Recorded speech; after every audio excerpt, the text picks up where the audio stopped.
¿Sabías que uno de los libros más dramáticos de la Biblia contiene más traiciones, milagros y giros inesperados que cualquier serie de televisión moderna? Hoy vamos a adentrarnos en el Libro de Reyes, una narración que cambió el destino de naciones enteras y que guarda secretos que transformarán tu manera de entender la fe, el poder y la lealtad. Imagina por un momento que estás parado frente a un reino en su momento de máximo esplendor. Palacios de oro, riquezas inimaginables, sabiduría reconocida en todo el mundo conocido. Ahora imagina que ese mismo reino, en menos de 4 generaciones, se desmorona hasta convertirse en cenizas y esclavitud. ¿Qué fue lo que salió tan terriblemente mal? Esta es precisamente la pregunta que el Libro de Reyes responde con una honestidad brutal y reveladora. El Libro de Reyes no es simplemente un registro histórico de monarcas antiguos. Es un espejo que refleja las consecuencias de nuestras decisiones, la importancia de la integridad, y cómo incluso los más poderosos pueden caer cuando olvidan sus principios fundamentales. A lo largo de los próximos minutos descubriremos juntos cómo un rey sabio perdió su camino, cómo profetas desafiaron a imperios completos con nada más que su fe, y cómo las decisiones de unos pocos afectaron el destino de millones. La historia comienza con una promesa. El rey David, en su lecho de muerte, está a punto de transferir el trono más poderoso del mundo antiguo. Pero aquí surge la primera gran pregunta que mantendrá nuestra atención. ¿Cómo es posible que el hijo de David, quien recibió un don divino de sabiduría tan extraordinario que reyes de otras naciones viajaban miles de kilómetros solo para escucharlo, terminara conduciendo a su pueblo hacia la división y el caos?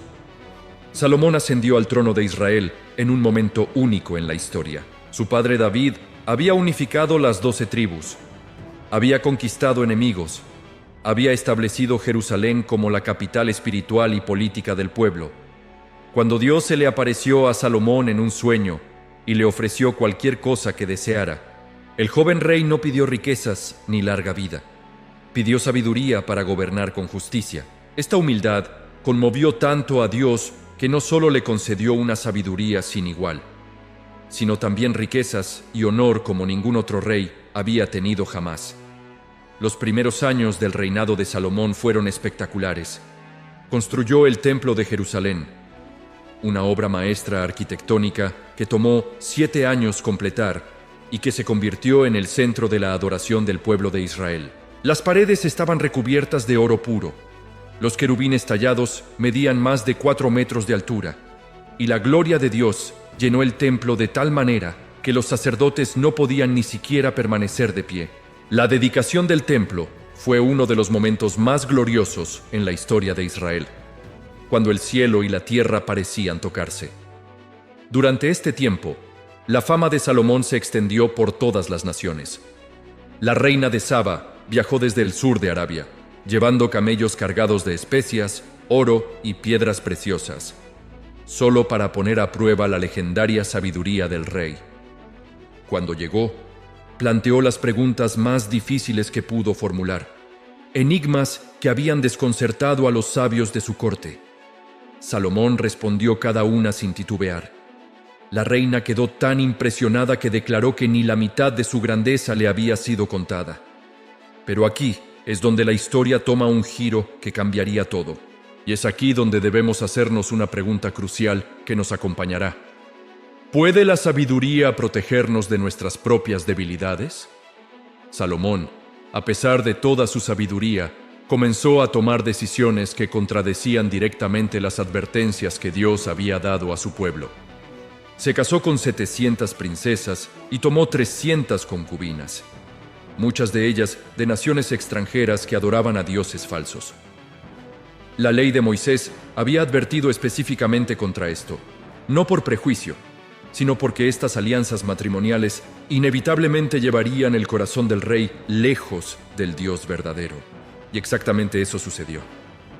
En su vejez, las esposas de Salomón desviaron su corazón hacia otros dioses. El hombre que había construido el templo más glorioso para el Dios de Israel comenzó a construir santuarios para Astoret, la diosa de los sidonios, para Quemos, el dios abominable de Moab, y para Moloc, el dios de los amonitas al que se le sacrificaban niños. Imagina la tragedia. El hombre más sabio del mundo permitió que su corazón se dividiera entre el creador del universo y estatuas sin vida. Dios confrontó a Salomón directamente y le declaró que debido a su infidelidad, el reino sería arrancado de las manos de su hijo. Sin embargo, por amor a David, su padre, no lo haría durante el reinado de Salomón, sino durante el de su descendiente, y aún así le dejaría una tribu por amor a Jerusalén. Cuando Salomón murió, su hijo Roboam ascendió al trono. Y aquí presenciamos uno de los momentos más decisivos en toda la historia bíblica. Un momento donde una sola decisión cambiaría el curso de generaciones. El pueblo se acercó a Roboam con una petición razonable. Salomón nos impuso cargas pesadas durante la construcción del templo y sus proyectos. Si tú aligeras nuestra carga, te serviremos fielmente. Roboam consultó primero a los ancianos que habían servido a su padre. Ellos le aconsejaron sabiamente: si hoy te haces servidor de este pueblo y les hablas con bondad, ellos serán tus siervos para siempre. Era un consejo de liderazgo servicial, de humildad, de entender que la verdadera autoridad viene de servir. Pero Roboam rechazó este consejo. En su lugar, consultó a los jóvenes que habían crecido con él, y ellos le dijeron lo que su ego quería escuchar. Diles que tu dedo meñique es más grueso que la cintura de tu padre. Si él los castigó con látigos, tú los castigarás con escorpiones. Cuando Roboam transmitió esta respuesta arrogante al pueblo, la reacción fue inmediata y devastadora. 10 de las 12 tribus se rebelaron y formaron el reino del norte, Israel, bajo el liderazgo de Jeroboam. Solo las tribus de Judá y Benjamín permanecieron leales a la casa de David, formando el reino del sur, Judá. Esta división no fue simplemente política, fue espiritual, cultural y profundamente dolorosa. Hermanos se separaron de hermanos, familias se dividieron, y lo que una vez fue una nación unida bajo Dios se convirtió en 2 reinos frecuentemente en guerra entre sí.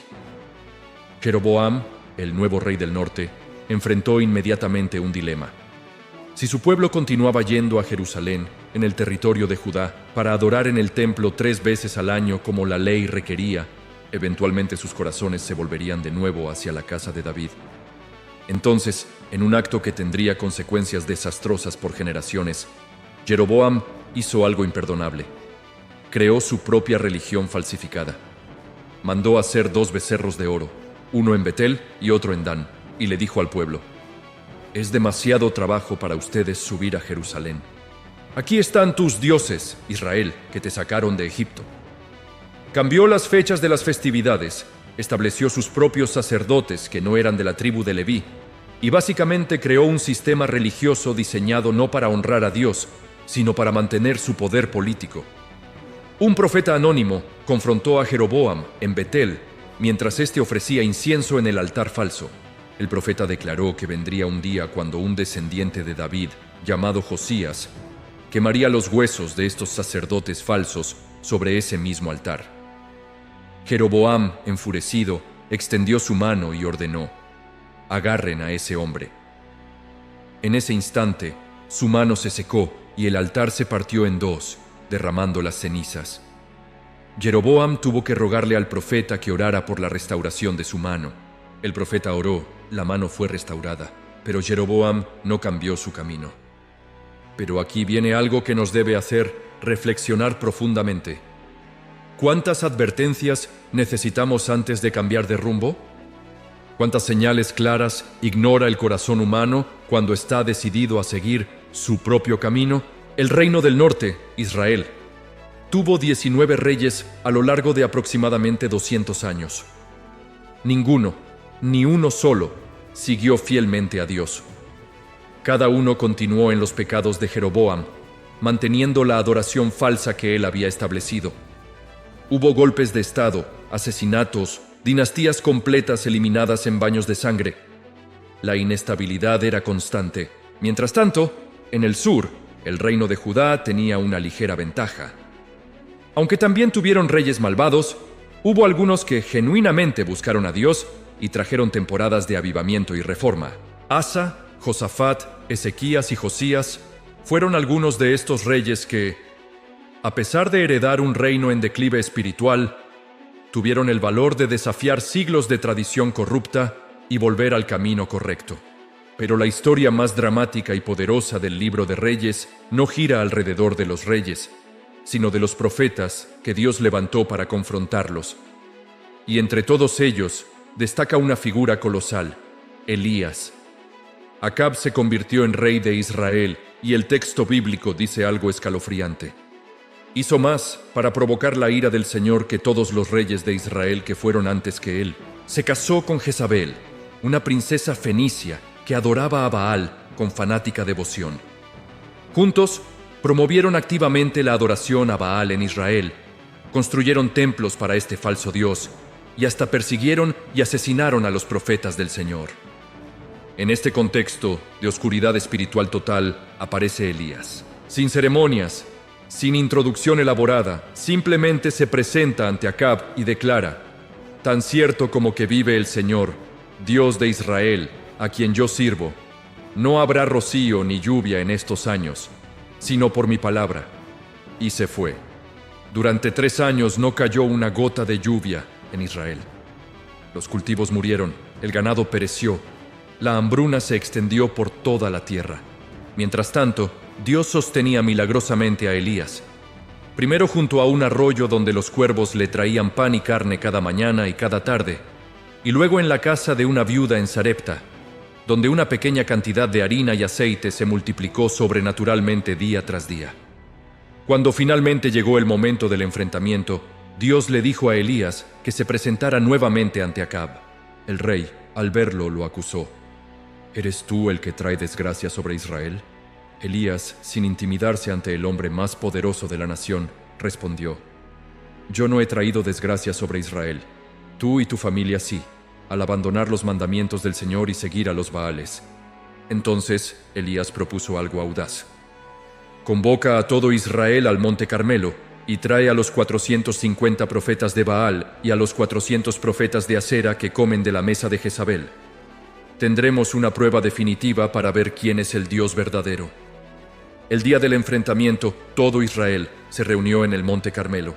Elías, un solo hombre, se paró frente a 850 profetas falsos. Prepararon 2 altares, pusieron la leña, colocaron el sacrificio, pero no encendieron fuego.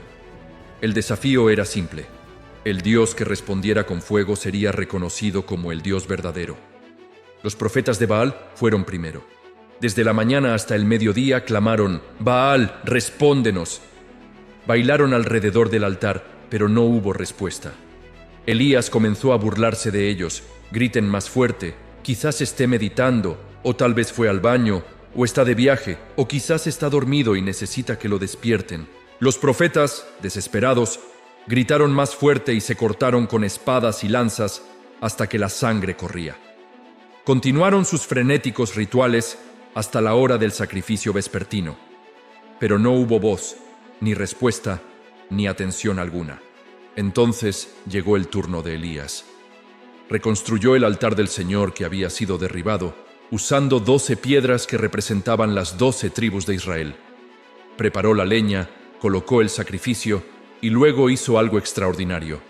Ordenó que llenaran 4 cántaros grandes con agua y los derramaran sobre el sacrificio y la leña. Lo hicieron 3 veces, hasta que el agua corría alrededor del altar y llenaba la zanja que Elías había cavado. A la hora del sacrificio vespertino, Elías se acercó y oró una oración simple y poderosa: «Señor Dios de Abraham, de Isaac y de Israel, que se sepa hoy que tú eres Dios en Israel, que yo soy tu siervo, y que he hecho todas estas cosas por tu palabra. Respóndeme, Señor, respóndeme, para que este pueblo sepa que tú, Señor, eres Dios, y que estás convirtiendo sus corazones de nuevo hacia ti». Inmediatamente cayó fuego del cielo. No un pequeño fuego, sino un fuego tan poderoso que consumió el sacrificio, la leña, las piedras, el polvo, y hasta lamió el agua de la zanja. Todo el pueblo cayó rostro en tierra y gritó: «¡El Señor es Dios! ¡El Señor es Dios!». Fue un momento de victoria absoluta. Los profetas de Baal fueron capturados y ejecutados. Elías oró, y las lluvias que habían sido retenidas por 3 años y medio finalmente cayeron, terminando la sequía. Parecía que Israel finalmente había vuelto a Dios. Pero entonces sucede algo que nos revela una verdad profunda sobre la naturaleza humana y la perseverancia de la fe. Cuando Jezabel escuchó lo que había sucedido, envió un mensaje a Elías: que los dioses me castiguen si mañana a esta hora no he hecho con tu vida lo que tú hiciste con la vida de ellos. Elías, el mismo hombre que había enfrentado valientemente a 850 profetas falsos, que había llamado fuego del cielo, que había ejecutado a los enemigos de Dios, ahora huyó por su vida. Corrió al desierto, se sentó bajo un árbol de enebro y oró pidiendo morir. Ya basta, Señor. Quítame la vida, pues no soy mejor que mis antepasados. Incluso los gigantes de la fe tienen momentos de debilidad, de duda, de agotamiento. Pero aquí vemos la increíble ternura de Dios.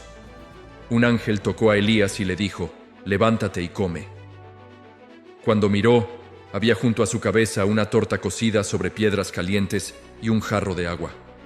Comió, bebió y volvió a acostarse. Y el ángel regresó una segunda vez y le dijo: levántate y come, porque el camino es muy largo para ti. Fortalecido por esa comida, Elías caminó 40 días y 40 noches hasta llegar al monte Horeb, el mismo monte donde Moisés había recibido los 10 mandamientos siglos antes.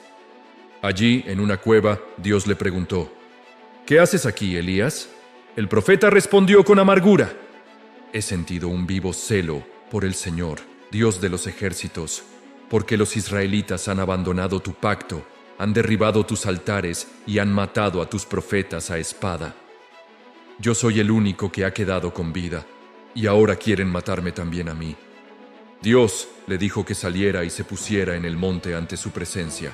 Entonces vino un viento fuerte y poderoso que destrozó las montañas y quebró las rocas. Pero el Señor no estaba en el viento.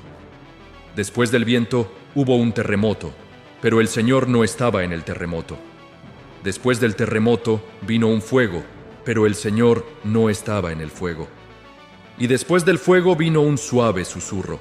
Cuando Elías lo oyó, se cubrió el rostro con su manto y salió a la entrada de la cueva. Allí Dios le reveló algo crucial. No estaba solo. Había 7,000 personas en Israel que no habían doblado la rodilla ante Baal. Dios le dio nuevas instrucciones y le dijo que ungiera a Eliseo como su sucesor. La historia de Elías nos enseña que Dios no solo obra en lo espectacular, en el fuego que cae del cielo o en las victorias dramáticas. También obra en el susurro suave, en los momentos de intimidad, en el cuidado personal durante nuestras crisis. Nos enseña que está bien sentirse abrumado, pero que nunca estamos realmente solos. Eliseo, el sucesor de Elías, continuó el ministerio profético, con igual poder pero diferente estilo. Donde Elías fue como el fuego del juicio, Eliseo fue como el agua de la misericordia. Realizó el doble de milagros que Elías, muchos de ellos actos de compasión.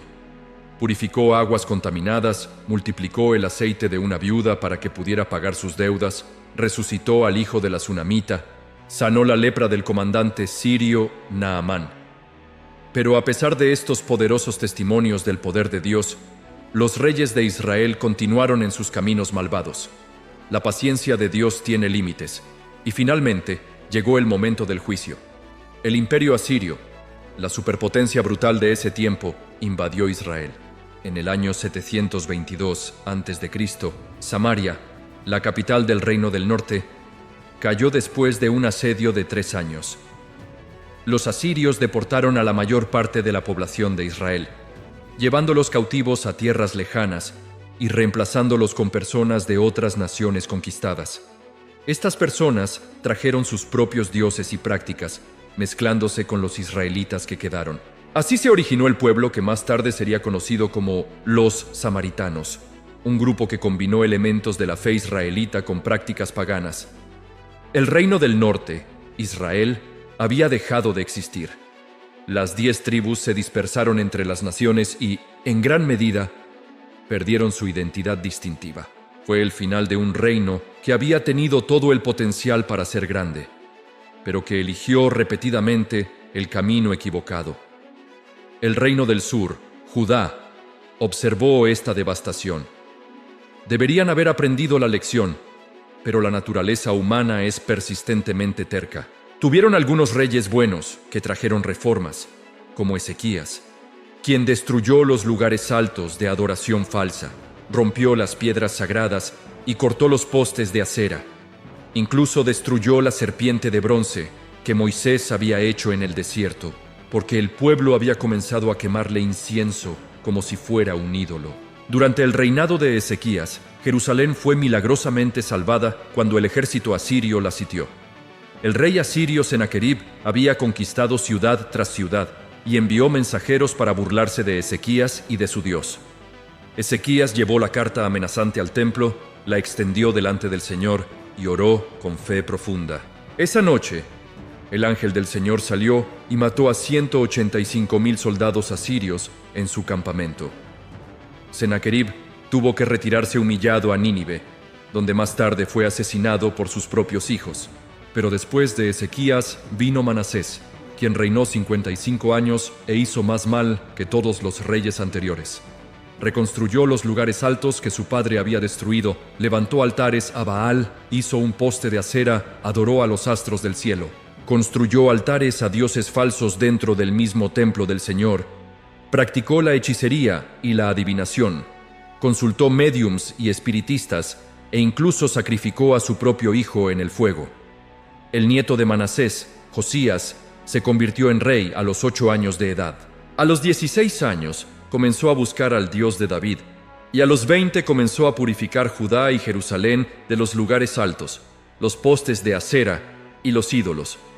Durante las reparaciones del templo, el sumo sacerdote encontró el libro de la ley que había sido perdido u olvidado. Cuando leyeron el libro a Josías, el joven rey rasgó sus vestiduras en señal de dolor y arrepentimiento. Se dio cuenta de cuán lejos se había desviado el pueblo de los mandamientos de Dios. Convocó a todo el pueblo, leyó el libro delante de ellos, renovó el pacto y llevó a cabo la reforma más completa en la historia de Judá. Josías hasta cumplió la profecía pronunciada 300 años antes. Fue a Betel, quemó los huesos de los sacerdotes falsos sobre el altar que Jeroboam había construido, exactamente como el profeta anónimo había predicho. Celebró la Pascua de una manera que no se había visto desde los días de los jueces. Pero incluso esta reforma no fue suficiente para evitar el juicio final. El daño causado por generaciones de idolatría era demasiado profundo. Después de la muerte de Josías, Judá rápidamente volvió a sus viejos caminos. Los últimos reyes fueron débiles y malvados, jugando peligrosamente con la política internacional, aliándose con Egipto contra el creciente poder de Babilonia. En el año 586 a.C., Nabucodonosor, rey de Babilonia, sitió Jerusalén. La ciudad que había resistido a los asirios finalmente cayó.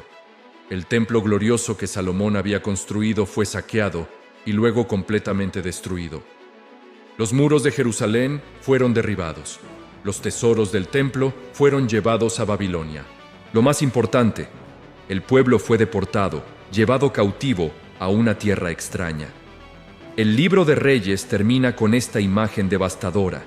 El pueblo de Dios, que había comenzado con tanta promesa bajo Salomón, que había visto milagros asombrosos, que había recibido advertencia tras advertencia de profetas fieles, ahora estaba en exilio, su templo en ruinas, su ciudad destruida, su identidad nacional quebrada. Pero incluso en este final oscuro hay un pequeño rayo de esperanza. El último párrafo del libro menciona que Joaquín, el rey exiliado de Judá, fue liberado de prisión después de 37 años de cautiverio. El nuevo rey de Babilonia le habló amablemente, le dio un lugar de honor sobre los otros reyes que estaban con él en Babilonia, le cambió sus ropas de prisionero y le permitió comer regularmente en la mesa del rey por el resto de su vida. Es una señal pequeña pero significativa de que Dios no había olvidado completamente a su pueblo, de que todavía había esperanza, de que la historia no había terminado. Entonces, ¿qué podemos aprender de esta historia épica que abarca 4 siglos? El libro de Reyes no es solo un registro antiguo de reyes olvidados. Es un espejo que nos muestra verdades eternas sobre la naturaleza humana, sobre las consecuencias de nuestras decisiones, sobre la fidelidad de Dios incluso cuando nosotros somos infieles. Nos enseña que la sabiduría sin obediencia es inútil. Salomón tenía toda la sabiduría del mundo, pero cuando dejó de aplicarla a su propia vida, esa sabiduría no pudo salvarlo ni a él ni a su reino. Nos enseña que el liderazgo verdadero requiere humildad y servicio. Roboam tuvo la oportunidad de unir a la nación siendo un siervo, pero eligió la arrogancia y perdió 10 de las 12 tribus. Nos enseña que crear nuestra propia versión de la fe para que se ajuste a nuestras conveniencias siempre termina en desastre. Jeroboam pensó que estaba siendo astuto políticamente, pero condenó a generaciones enteras. Nos muestra que Dios es paciente más allá de toda medida. Envió profeta tras profeta, dio señal tras señal, esperó generación tras generación, dando oportunidad tras oportunidad para el arrepentimiento. Pero también nos muestra que la paciencia de Dios tiene límites y que las consecuencias de nuestras acciones son reales. Nos revela que incluso en los momentos más oscuros, cuando parece que el mal ha triunfado completamente, Dios está trabajando. Preservó un remanente fiel, mantuvo su promesa a David y finalmente trajo redención a través de un descendiente de esa misma línea real. La historia del libro de Reyes nos confronta con preguntas que siguen siendo relevantes hoy. ¿Qué estamos construyendo con nuestras vidas? ¿Estamos buscando la sabiduría de Dios no solo para conocerla, sino para vivirla? ¿Somos lo suficientemente humildes para escuchar consejo sabio incluso cuando contradice lo que queremos hacer? ¿Estamos dispuestos a mantenernos fieles a nuestros principios incluso cuando es difícil o impopular? Como Elías, a veces nos sentiremos solos, abrumados, listos para rendirnos. Pero Dios nos susurra en esos momentos: no estás solo, te he dado fuerza para el camino y tu historia no ha terminado. Como Eliseo, estamos llamados a ser agentes de compasión y restauración en un mundo quebrantado. Como Josías, nunca es demasiado tarde para volver al camino correcto y hacer lo que es bueno ante los ojos de Dios. El libro de Reyes es, en última instancia, una historia sobre la fidelidad de Dios. Incluso cuando su pueblo fue infiel una y otra vez, Él mantuvo sus promesas. Incluso cuando merecían juicio, Él ofreció misericordia. Incluso cuando todo parecía perdido, Él preservó un remanente y mantuvo viva la esperanza de redención.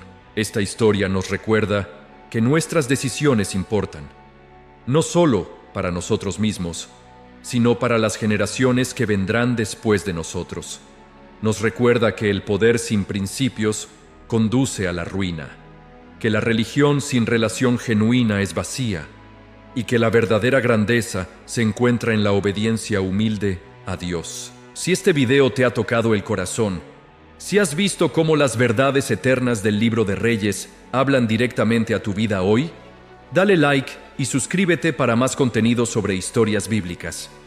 Porque estas no son solo historias antiguas, son lecciones vivas que transforman la manera en que entendemos nuestro propósito, nuestras relaciones y nuestro destino. La historia de reyes y profetas, de fe y fracaso, de juicio y misericordia, continúa resonando a través de los siglos, invitándonos a elegir sabiamente el camino que seguiremos.